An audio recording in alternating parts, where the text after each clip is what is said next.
Radio Educación presenta El fin justifica a los medios. De las rotativas a la fibra óptica. Radio, prensa, televisión, internet. El fin justifica a los medios. Expresiones mediáticas contemporáneas. Hola, ¿qué tal, amigas, amigos? Qué bueno que están en sintonía con esta revista radiofónica dedicada a la comunicación.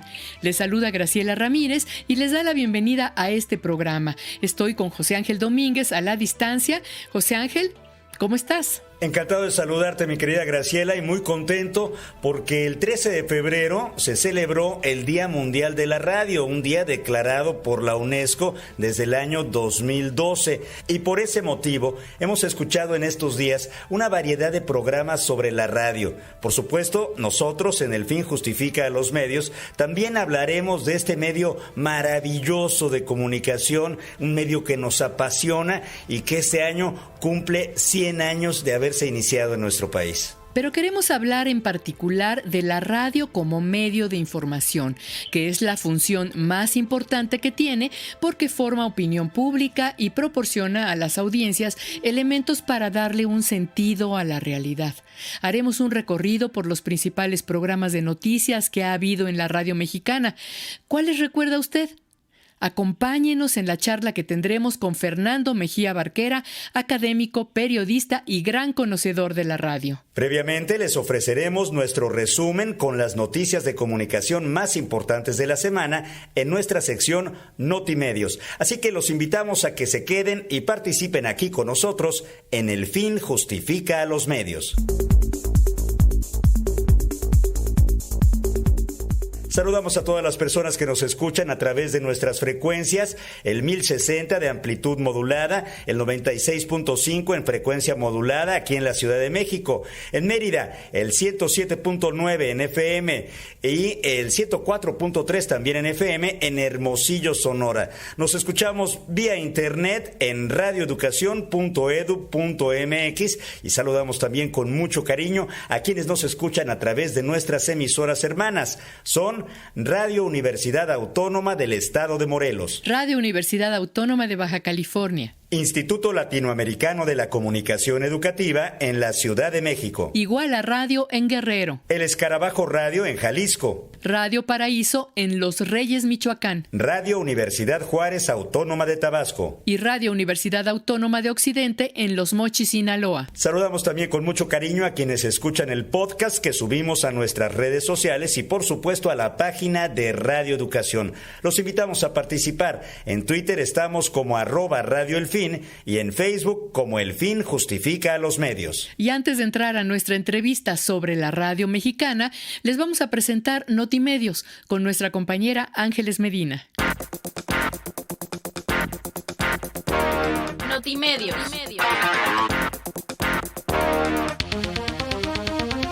El Juzgado Segundo de Distrito de Quintana Roo dictó auto de formal prisión al ex gobernador de Puebla, Mario Marín, por el delito de tortura a la periodista Lidia Cacho, por lo que no tendrá beneficio de libertad bajo fianza. En el expediente se señala que Mario Marín fue el autor intelectual y cabeza de una estructura organizada de poder, de la cual se aprovechó para favorecer a su amigo Kamel Nassif, quien se sintió afectado por la publicación del libro de Lidia Cacho, Los demonios del Edén. De acuerdo con la investigación de la Fiscalía Especial para la Atención de Delitos Cometidos contra la Libertad de Expresión, Kamel Nassif pidió a Mario Marín que castigara a la periodista por sus publicaciones y entrevistas, razón por la que el entonces gobernador de Puebla utilizó a la policía judicial para ejecutar una orden de aprehensión por difamación, y durante el traslado de Quintana Roo a Puebla, Lidia Cacho fue torturada y amenazada. Elementos de la Policía Federal Ministerial detuvieron a Pedro Enoc García, exsecretario de Seguridad Pública de Tapachula, Chiapas, y a 8 elementos de esa corporación por su probable responsabilidad en el delito de tortura en contra de un periodista el pasado 27 de enero durante una movilización que se realizó en la plaza central de ese ayuntamiento. Las órdenes de aprehensión fueron giradas por un juez de control después de que la Fiscalía Especial para la Atención de Delitos Cometidos contra la Libertad de Expresión aportara pruebas suficientes para imputarles probable participación como autores materiales en la comisión del delito de tortura. El coordinador de Morena en el Senado de la República, Ricardo Monreal, afirmó que es respetable la opinión del presidente de la República, Andrés Manuel López Obrador, de que es mejor que no haya mecanismos de regulación o censura en las redes sociales, pero advirtió que seguirá adelante con la consulta en torno a la iniciativa que presentó en esa materia. El legislador destacó no estar desesperado ni apresurado. Dijo que escuchará las voces de los usuarios, de los directivos de las plataformas, los académicos y los especialistas, pues destacó que este debate es fundamental, sobre todo en un contexto de pandemia, en el que se ha demostrado la importancia de las tecnologías de la información.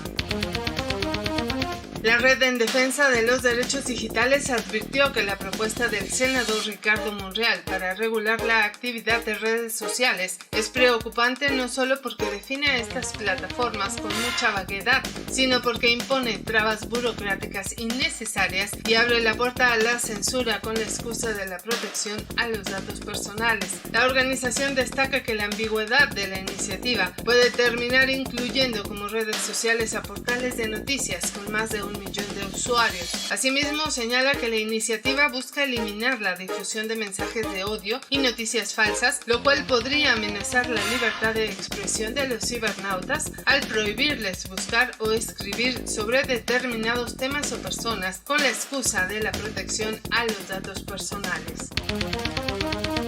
Ante las críticas a la reforma a la Constitución en materia de seguridad cibernética, la Comisión de Puntos Constitucionales de la Cámara de Diputados pospuso la aprobación del dictamen para recibir opiniones de expertos en un parlamento abierto propuesto para el próximo 26 de febrero. Con este acuerdo se retrasa el análisis del proyecto que se pretendía aprobar la semana pasada. Hay que destacar que la reforma plantea cambios al artículo 73 constitucional para agregar facultades que le permiten al Congreso legislar en materia de seguridad cibernética. También considera como ataques a la seguridad nacional la difusión de noticias falsas contra el gobierno.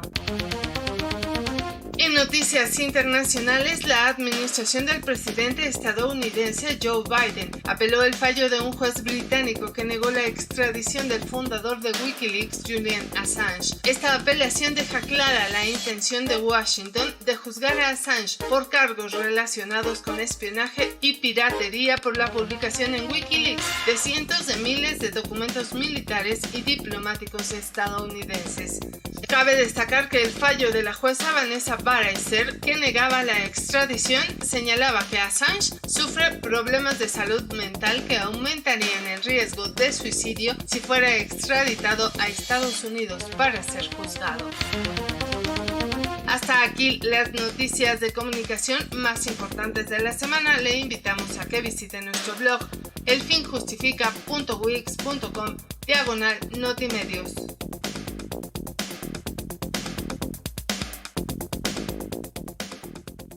Pues ya lo escuchó usted, le invitamos a consultar Notimedios en nuestra página de Facebook, El Fin Justifica a los Medios, o en el blog elfinjustifica.wix.com/Notimedios. Y de verdad que nos importan mucho sus comunicados y se los agradecemos con todo el corazón, mi querida Graciela. Así es, mira, tenemos comentarios de radioescuchas del 11 de febrero. Juan Ernesto Guerrero Mancera nos dice: buenas tardes, equipo de El Fin Justifica a los Medios. Qué importante es recibir por su conducto esta información tan interesante.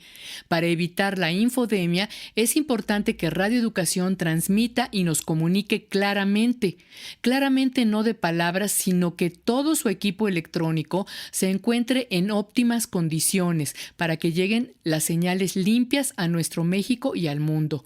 Con esto y con la programación y comunicación que nos brindan, con toda seguridad, nuestra radio tendrá mayor audiencia, crecerá la cultura mundial. Por salud y por bienestar mundial debemos cuidarnos y respetar. Se requiere que le otorguen mayor presupuesto a Radio Educación, el cual es justo, necesario y digno para todo su personal y por ende para su audiencia nacional y mundial. Pues no podríamos estar más de acuerdo con usted. Muchas gracias, Juan Ernesto. Y también le mandamos un abrazo fuerte a Claudia Strong, quien nos manda saludos desde Kansas City. Un abrazo para ti, querida amiga. Saludos. Gracias por escucharnos. Estamos en Twitter como @Radio El Fin y en Facebook como El Fin Justifica a los Medios. Continuamos. La entrevista. Día Mundial de la Radio 2021. Espacios informativos en la radio en México. Son cosas que llevo ahora y siempre dentro, muy adentro de mi corazón. Mensaje a la nación. La actitud asumida por las compañías petroleras, negándose a obedecer el mandato de la Justicia Nacional, que por conducto de la Suprema Corte las condenó en todas sus partes a pagar a sus obreros el monto de la demanda económica. Desgraciadamente, XMH Radio Mérida confirma en una forma oficial la muerte de nuestro querido actor Pedro Infante. Mi existencia, y si vivo 100 años pienso en ti. El equipo tricolor tiene mucho corazón y en la cancha lo demostrará. En septiembre y octubre próximos, la radio estará cumpliendo 100 años de iniciarse en México. Entre las primeras transmisiones que realizaron Adolfo Enrique Gómez Fernández en el Distrito Federal en septiembre de 1921 y la de Constantino de Tárnava en octubre de ese mismo año en Monterrey, Nuevo León, a la radio de hoy en día hay mucha historia. Pero hoy nos vamos a centrar en la función informativa de la radio. Su papel en esos primeros años 20 posrevolucionarios, los años 30, los 40, cuando la Segunda Guerra Mundial era noticia cotidiana. El surgimiento, décadas después, de programas de información y de análisis. Hablaremos sobre la influencia de la radio en la formación de opinión pública y de las condiciones que han tenido en la historia para trabajar con libertad de expresión, independencia y pluralidad. Para ello contamos con la presencia de Fernando Mejía Barquera. Él es periodista y profesor investigador de la Universidad Autónoma de la Ciudad de México, autor del libro La industria de la radio y la televisión y la política del Estado mexicano de 1920 a 1960 y autor de numerosos ensayos y artículos sobre la radio en México que ha publicado en El Nacional, en La Crónica de Hoy, en Milenio Diario y en la revista Etcétera. Bienvenido, Fernando. Muchas gracias por acompañarnos. Muchas gracias, Graciela, José Ángel. Muy buenas tardes. Gracias, como siempre es un placer hablar contigo, maestro. Bueno, pues estamos celebrando a la radio, por supuesto, estos 100 años e intentando hacer un recorrido por la historia de la radio en nuestro país. Y te preguntaríamos directamente, ¿cuándo empiezan a surgir los primeros espacios noticiosos? ¿Sí cumplían una función importante en esta tarea de llevar información a la población en esos primeros años? ¿Qué nos dices?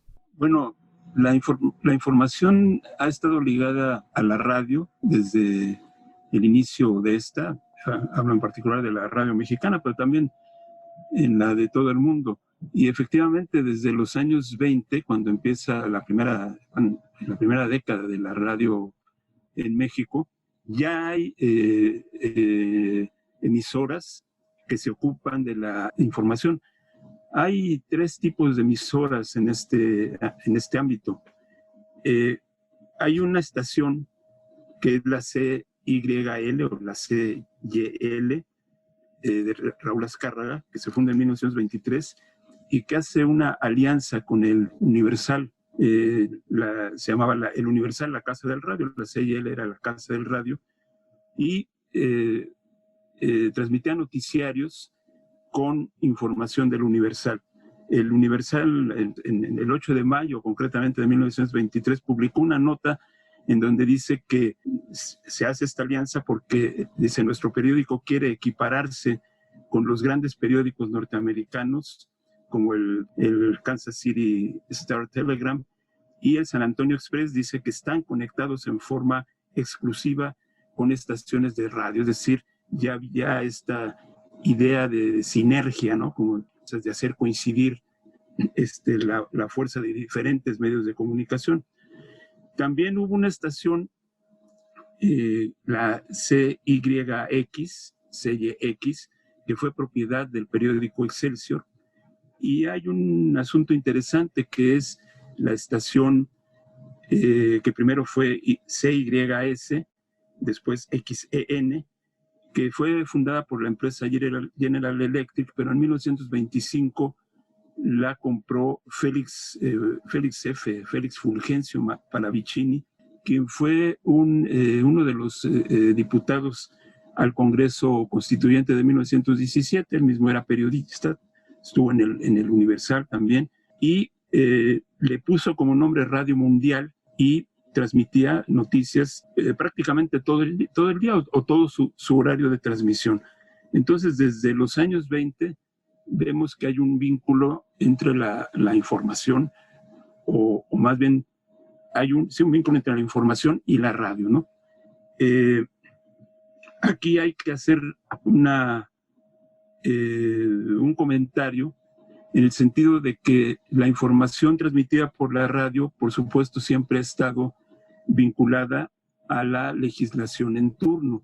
Y en los años 20, la legislación aplicable era la Ley Federal de Comunicaciones Eléctricas de 1926, promulgada por el gobierno de Plutarco Elías Calles, y esa ley tenía una restricción muy importante, que era la siguiente. En su artículo 2 decía que se prohíben varias cosas, pero entre ellas contenidos que ataquen en cualquier forma al gobierno constituido.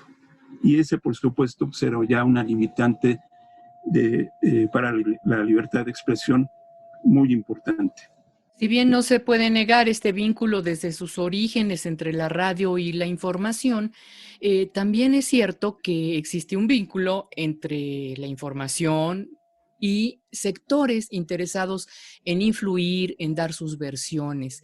En ese momento de la radio, ¿crees que había una cierta influencia de parte de los gobiernos o de la iniciativa privada, incluso del extranjero?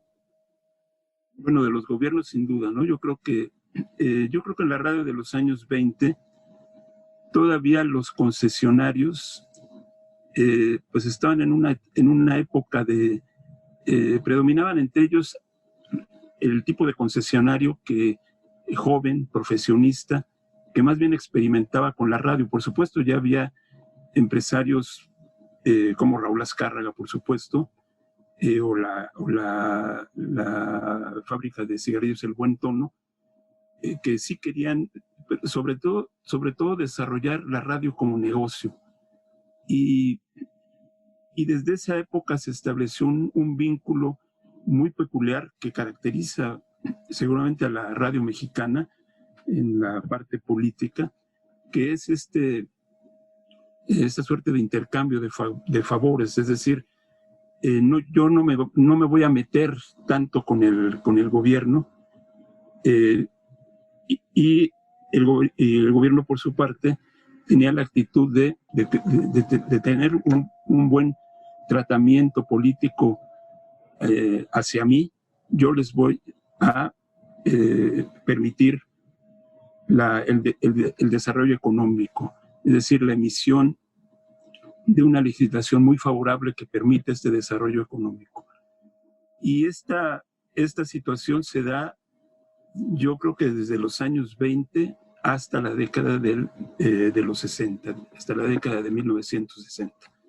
Pero en la parte política yo creo que al gobierno, por supuesto, le interesó siempre controlar la radio como medio político, digamos, como medio informativo, y al mismo tiempo a los empresarios les interesó, al menos durante 3 o 4 décadas, desarrollar su negocio.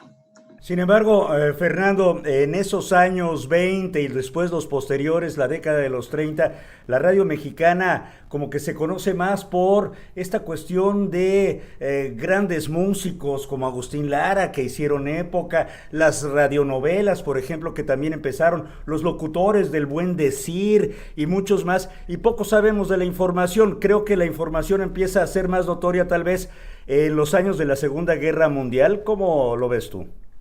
Sí, desde luego la radio legendaria en los años 30, 40, la conocemos más por, como tú dices, por la parte musical, los grandes estrellas, también los locutores que también eran estrellas, pero en el caso de la información, efectivamente se empieza a notar una intervención sobre todo propagandística en los años de la Segunda Guerra, de la Segunda Guerra Mundial.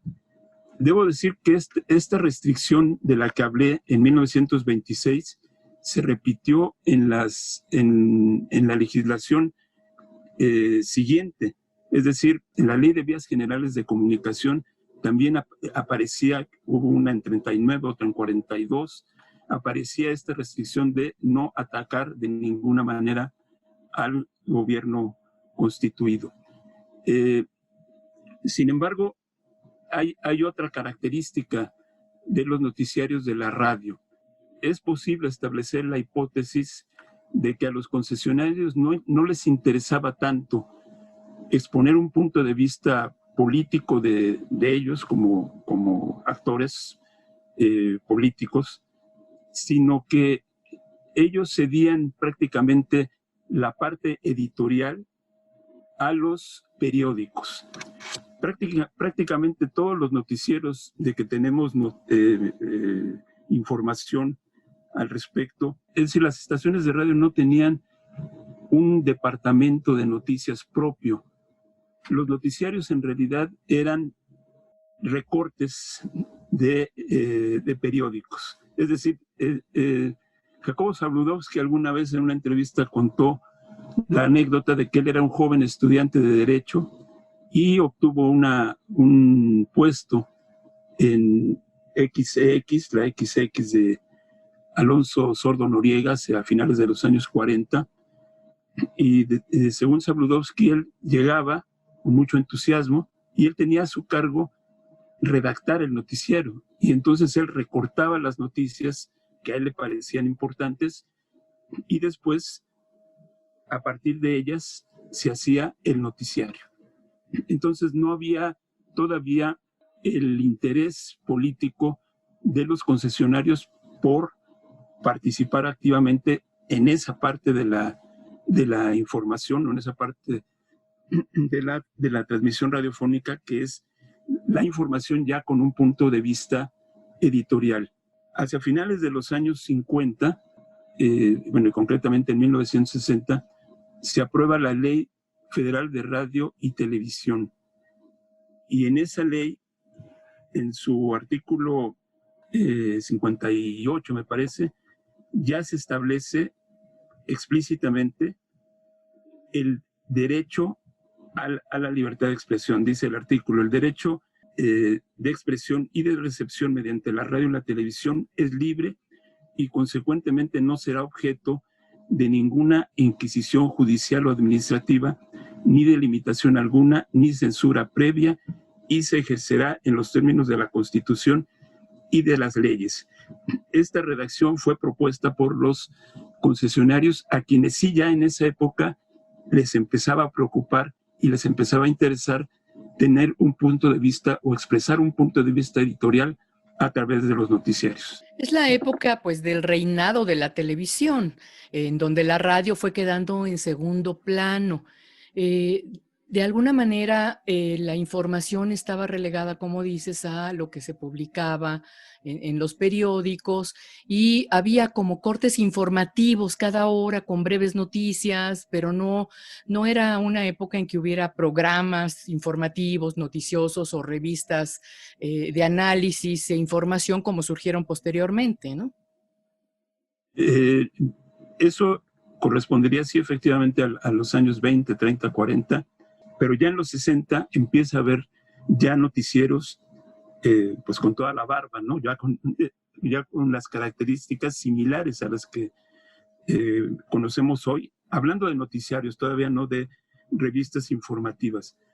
Ya algunos grupos hacia el segundo lustro de la década de 1960, algunos grupos importantes, por ejemplo Radio 1000 y ASIR, ya fundan sus propios departamentos de noticias.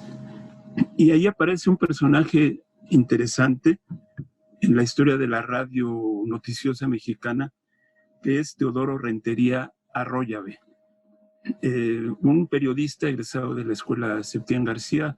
Falleció, me parece que ya hace algunos años, me parece que en 2012, pero su presencia es muy interesante en el desarrollo de la radio noticiosa en México, porque él introduce por primera vez en los noticiarios radiofónicos el comentario editorial.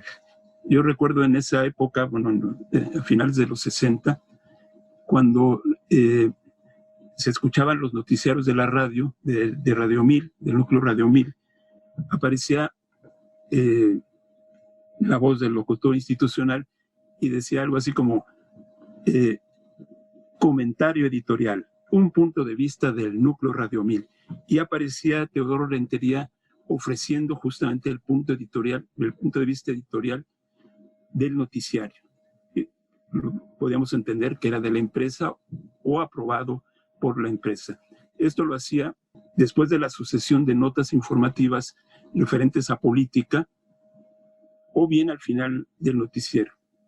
Pero comentaba desde el punto de vista editorial alguna de las noticias importantes en ese momento, ¿no? Después Teodoro Rentería estuvo en Grupo ASIR, donde también fundó el departamento de noticias de ese grupo radiofónico, y también fue el fundador del primer departamento de noticias del Instituto Mexicano de la Radio, porque Teodoro Rentería Arroyave fue también el primer director del Instituto Mexicano de la Radio. Entonces, sí, ya a finales de los 70 y posteriormente durante los años 70, ya tenemos noticiarios que son básicamente informativo, pero con esta contribución, digamos, de Teodoro Rentería, que ya en algunos grupos radiofónicos ofrecían un punto de vista editorial.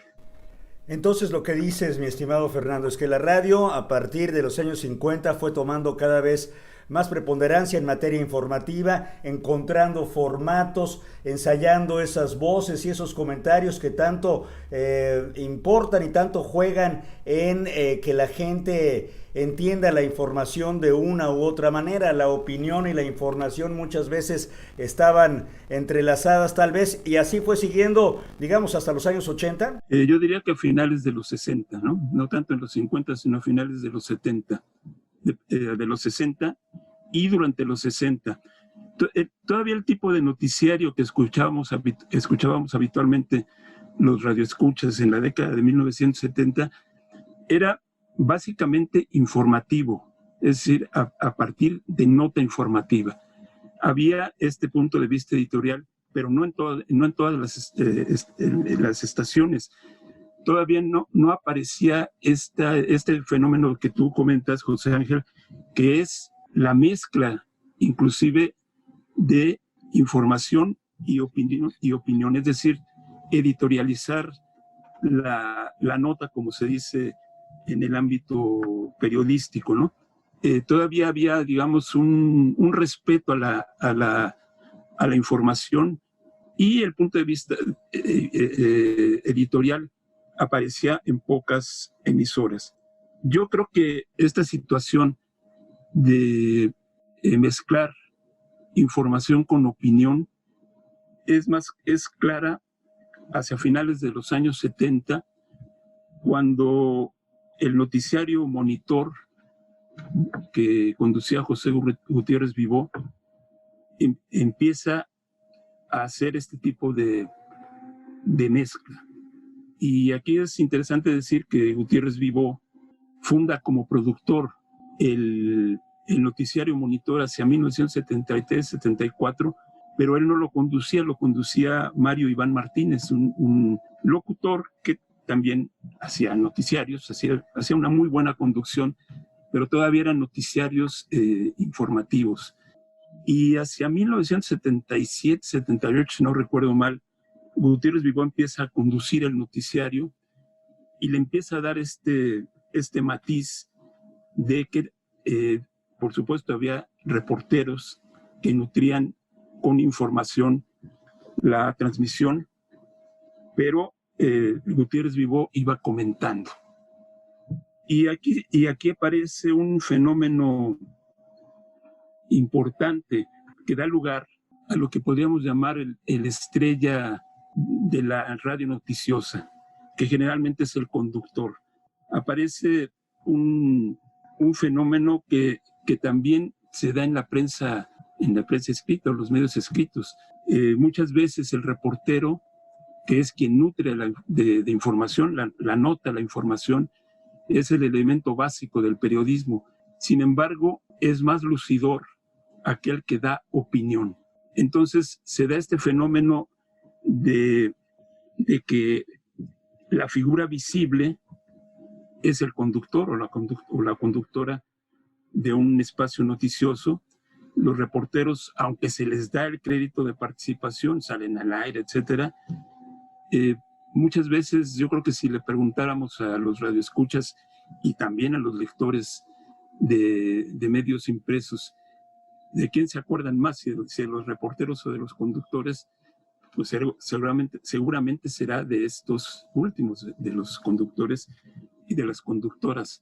Esto un poco a semejanza de ciertos noticiarios estadounidenses que ya desde los años 70, por ejemplo, ponían el nombre del conductor o de la conductora como elemento distintivo del programa. Entonces aparece pues esta suerte de estrella de la noticia, ¿no? Que a veces hace que el mérito de algún reportaje no caiga en quien lo hizo, sino en el conductor o la conductora. Por ejemplo, mucha gente piensa que el famoso reportaje de la Casa Blanca lo hizo Carmen Aristegui y no lo hizo ella, ¿no? Y esta confusión entre el conductor, que a veces ni siquiera es periodista propiamente dicho, porque no reportea, se vuelven líderes de opinión.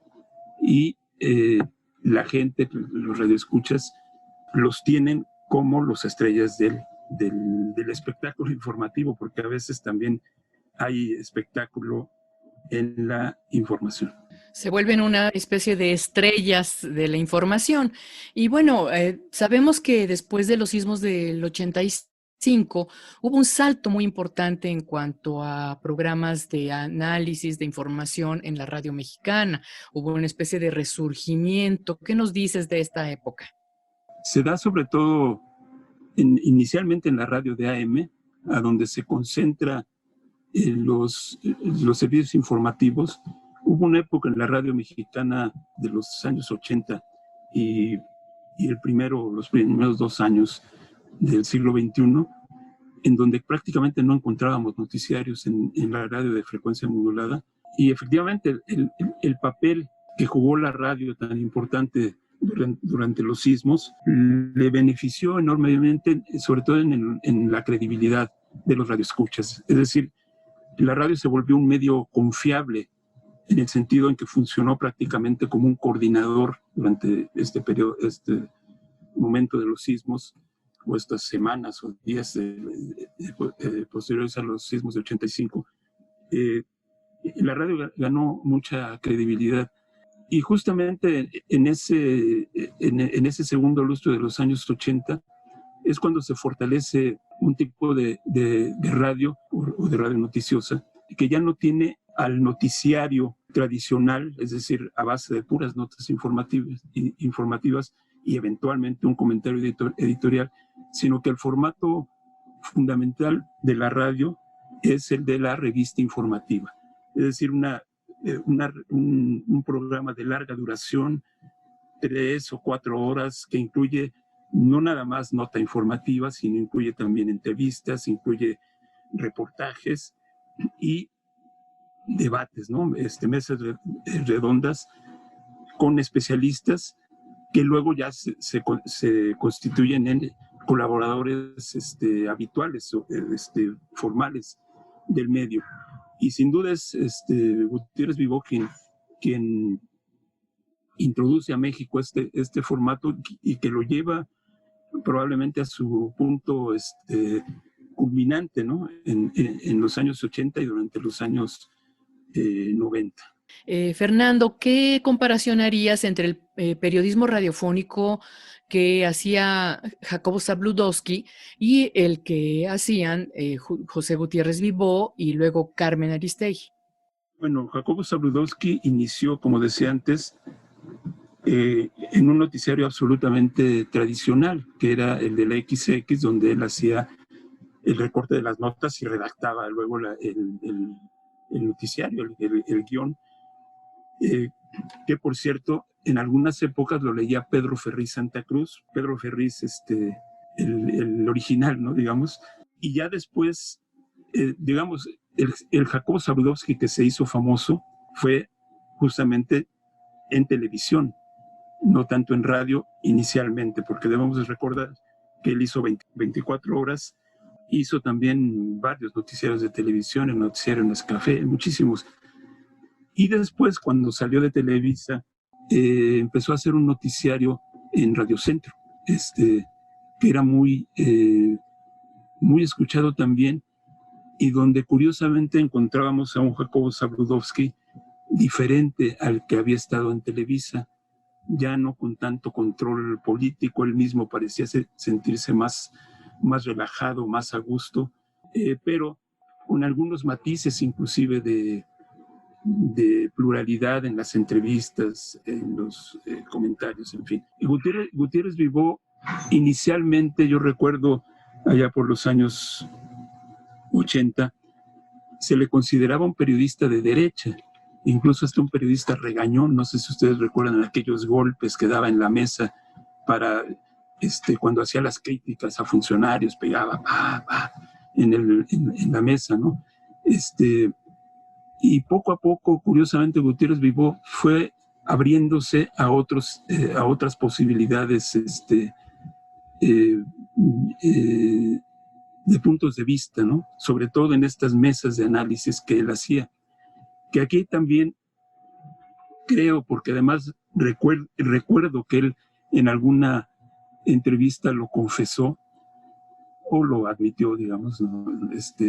Que él había tomado la idea de las mesas de análisis de otro periodista que también es importante y que se me estaba pasando a recordar, que fue Francisco Huerta, Paco Huerta, que tenía aquellos programas de Voz Pública y Opinión Pública, donde él practicaba un periodismo, decía que era un periodismo ciudadano, ¿no? Es discutible si era periodismo o no, pero permitía, digamos, que gente de la audiencia de radioescuchas aportara información, y él decía, pues, que son los reporteros ciudadanos, ¿no?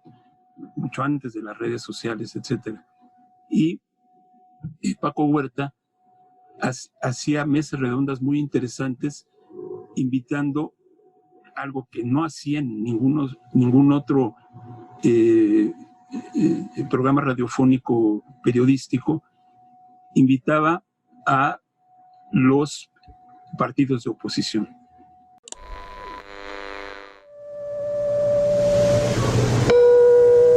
Si es radio, es XEW. Cuauhtémoc se está elevando un helicóptero en este momento. Varios pisos del Hotel Continental se derrumbaron. El edificio de la Reforma 185 está casi totalmente destruido, aunque no se derrumbó, todos los cristales están rotos.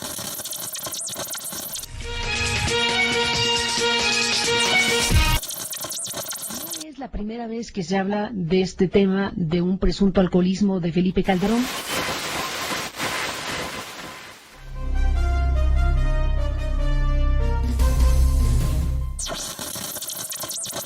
Nuestra señal de luto por haber perdido, mediante toda clase de trucos, la verdadera libertad de expresarnos.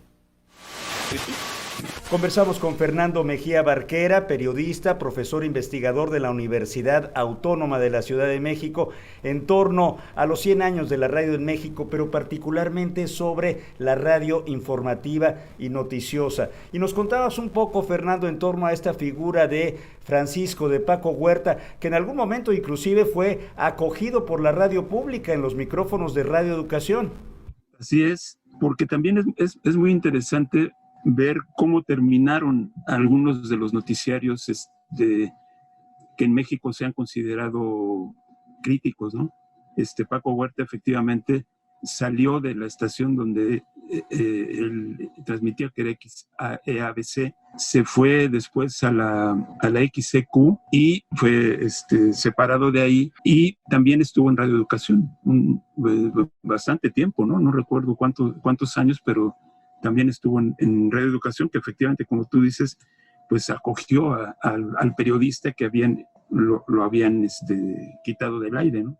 Interesante en ese sentido cómo, digamos, los concesionarios privados tuvieron un importante papel en la construcción de el medio, por supuesto, de los noticiarios, pero también la creación de un consenso y más tarde disenso político. ¿Cómo ves? Sí, y hay varios factores que podrían explicar eso. Cuando hablas del consenso, podríamos pensar que los concesionarios durante muchos años estuvieron prácticamente a favor del gobierno constituido, por supuesto que sí.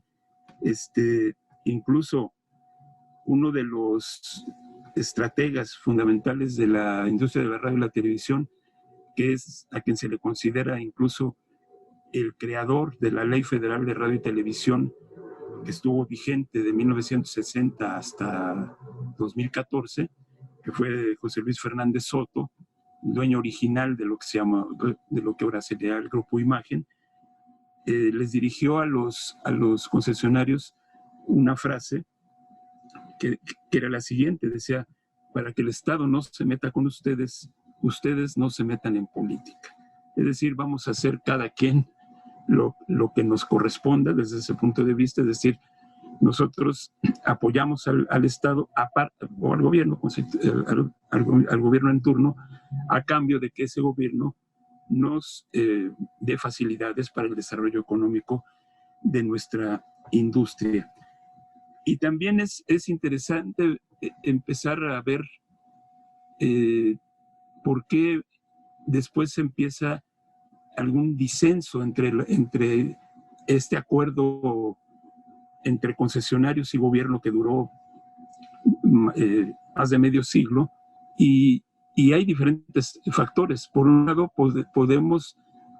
tendremos que reconocer el mérito periodístico de gente como Paco Huerta, como José Gutiérrez Vivó, que empezaron a hacer crítica hacia finales de los 80, los 90, y después hay un factor económico que también, como hipótesis, podemos plantearlo así, que es la reducción de el tiempo dedicado es decir, ocupado por el gobierno como publicidad oficial, ¿no? Que es un fenómeno que hoy estamos viendo. Es decir, cuando Vicente Fox lanza este decreto de que para reducir el 12.5% de tiempo fiscal, aquel viejo impuesto que se pagaba de esa manera, colocando como a disposición del gobierno 12.5% fiscal de tiempo para cumplir con un impuesto creado en 1968. Fox termina con eso, lo reduce hasta 1.25, es decir, lo reduce muchísimo, más de 10%. Casi enseguida el gobierno tiene que empezar a contratar anuncios pagando dinero. Es decir, lo que antes utilizaba el tiempo fiscal, a partir de 2002, lo empieza a pagar por tener esos anuncios. Y además Fox, Calderón y Peña Nieto fueron gobiernos que aparecían mucho en los medios de esta manera, pagando tiempos en spots, etc. Entonces, digamos que también era una forma de conservar el apoyo de los medios y, por supuesto, también reconocer el trabajo de otros periodistas como Carmen Aristegui, en fin, ¿no? Y hoy estaríamos en una suerte en una situación en donde la baja del nivel de la distribución de ese gasto publicitario en general a los medios, no a todos, pero hay algunos a los que se les dedica, se les sigue pagando spots, etcétera, insertando spots, pero estos medios sí se vuelven más críticos ahora con ese factor, pero también no podemos dejar de reconocer que en la radio, como en cualquier otro medio, siempre existirá el periodismo, es decir, la lucha por defender la libertad de expresión y por ejercerla. Fernando Mejía Barquera, ya estamos en los últimos minutos del programa, pero me gustaría tu opinión sobre qué sucede con toda esta generación de periodistas que en un momento dado surgen, muchos de ellos en la televisión, pero también están presentes en la radio y que pretendían ser más críticos o empezaron haciendo un periodismo más crítico, como podríamos mencionar a Ricardo Rocha, al mismo Ciro Gómez Leiva, Denise Dresser, en fin, todos estos periodistas que también, como Gutiérrez Vivó y Carmen Aristegui, intentaron hacer un periodismo más arriesgado. Bueno, yo creo que lo siguen haciendo, independientemente de los desacuerdos que se pueda tener como radioescucha con respecto a su trabajo. Es un trabajo muy, muy importante. Es decir, yo me niego a caer en esta dicotomía de que hay buenos y malos, ¿no? Hay periodistas que hacen su trabajo con puntos de vista que pueden ser diferentes, pero mientras más periodistas haya que defienden su punto de vista, pues más pluralidad habrá. Es decir, todos los que hemos trabajado en algún medio de comunicación sabemos que existe lo que se llama la política editorial del medio y a veces es una presión fuerte, pero también hay espacios para la expresión. Entonces, yo creo también que en la última década y particularmente en el lustro más reciente, para volver a referirme al tema de la legislación, fue muy importante la reforma en telecomunicaciones, que elevó, digamos, a rango incluso constitucional algunos derechos de los radioescuchas, por ejemplo, que se refiere a que no haya publicidad o propaganda que se presente como información periodística o noticiosa, y que en los programas periodísticos se diferencie con claridad la información noticiosa de la opinión de quien la presenta. Que esto no se ha podido dar porque también las empresas y también algunos periodistas han dicho que esto restringe la libertad de expresión de un conductor o una conductora de noticias. Sin embargo, yo pienso, y hubo incluso unos lineamientos del Instituto Federal de Telecomunicaciones, que todavía está en litigio ese asunto, donde se trataba de aplicar o de dar justamente los lineamientos para que esto se aplicara. Sobre todo les ha incomodado esto de que se diferencie con claridad la información noticiosa de la opinión de quien la presenta. Para mí eso no tendría ningún problema, porque hay información y no le costaría nada a un conductor o conductora de programa informativo decir, esa es la información, mi opinión es esta. Claro. No habría ningún problema, pero bueno, eso está todavía en litigio, pero yo considero que hoy vivimos una etapa donde hay en la radio diversidad, pluralidad de opiniones y tenemos que entender, quienes consumimos información radiofónica, que mientras más puntos de vista haya, mayor pluralidad habrá. Por último, Fernando, y muy brevemente, en cuanto a la radio pública, ¿qué papel está jugando como medio informativo en este tema de dar información, análisis a las audiencias? Bueno, ahí sí yo distinguiría, si me hiciste la pregunta de la radio pública, ¿no? Porque sí la distinguiría yo de la televisión, que me parece que la televisión llamada pública, para mí todos siguen siendo medios del Estado porque no han asumido la estructura que los definiría como medios públicos. Pero en televisión sí yo veo matices oficialistas en el Canal 11 y en el Canal 14, pero en radio me gusta lo que está haciendo el IMER y Radio Educación, que Radio Educación se mantiene en yo creo que apegado a este principio de distinguir información y opinión. Es decir, está la información que la podemos escuchar en los noticiarios de esta emisora y está muy bien distinguido los espacios de opinión. Y lo mismo en el IMER, ¿no? Entonces, también me parece que han hecho un intento, un esfuerzo por fortalecer estos mecanismos de consejo ciudadano, ¿no? que tenga participación en la definición de contenidos, etcétera. Pero digamos que, por ejemplo, los noticiarios de Radio Educación me gustan en ese sentido, porque yo sigo considerando que la información es un servicio al público. Es decir, todos tenemos derecho de recibir información y a partir de ella generar nuestra propia opinión. Y también tenemos derecho a escuchar opiniones diversas y decidir con cuáles estamos de acuerdo y con cuáles no estamos de acuerdo. Así es, mi querido Fernando Mejía Barquera, maestro, siempre es un placer conversar contigo, se nos quedan muchos temas en el tintero, hay mucha información, tú tienes mucho conocimiento que nos gustaría compartir con las audiencias del Fin Justifica a los Medios y esperamos que muy pronto podamos seguir con esta conversación. Muchas gracias por tu tiempo y por tu claridad. Muchas gracias, hasta luego. Entra en comunicación mandando un correo a elfinjustifica@yahoo.com.mx. Y por supuesto a través de Facebook nos encuentras como El Fin Justifica a los Medios y en Twitter como @Radio El Fin. Haz tuyo este espacio dedicado a la comunicación. Pues hasta aquí el programa de hoy. Gracias por su compañía. Los esperamos la próxima semana. Continúe apoyando las medidas sanitarias. Cuídese, cuide a los demás, cuidémonos todos.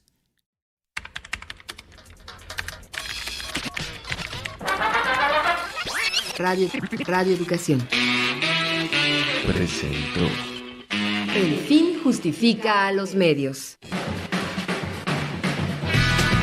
Expresiones mediáticas contemporáneas. El Fin Justifica a los Medios. Trabajamos para usted Luis Oropesa, Sofía Rivera, Miroslava Jasso, Ángeles Medina, Alexia Cervantes y José Ángel Domínguez en una producción de Graciela Ramírez para Radio Educación.